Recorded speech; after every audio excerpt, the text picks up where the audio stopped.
వీరరుద్రుడు రాజమందిరంలో నిద్రపోతుండగా ఒక్కసారిగా ఒక భయంకరమైన పీడకల చూశాడు. ఆ కలలో భీముడు అతన్ని ఓడించినట్టు కనిపించింది. ఉలిక్కిపడి లేచిన వీరరుద్రుడు అది కల అని తెలుసుకొని చెమట తుడుచుకున్నాడు. మరుసటి ఉదయం అడవికి వేటకు బయలుదేరాడు. అతని వెంట సైనికులు కూడా ఉన్నారు.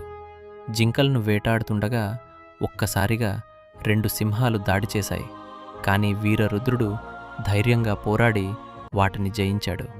ఆ దృశ్యాన్ని చూసి సైనికులు ఆశ్చర్యపోయారు. ఇంత బలవంతుడా అని అనుకున్నారు.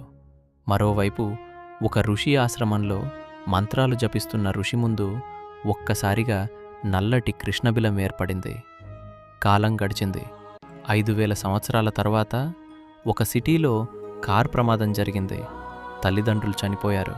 కానీ 10 ఏళ్ల బాలుడు మాత్రం చిన్న గాయం కూడా లేకుండా బయటపడ్డాడు.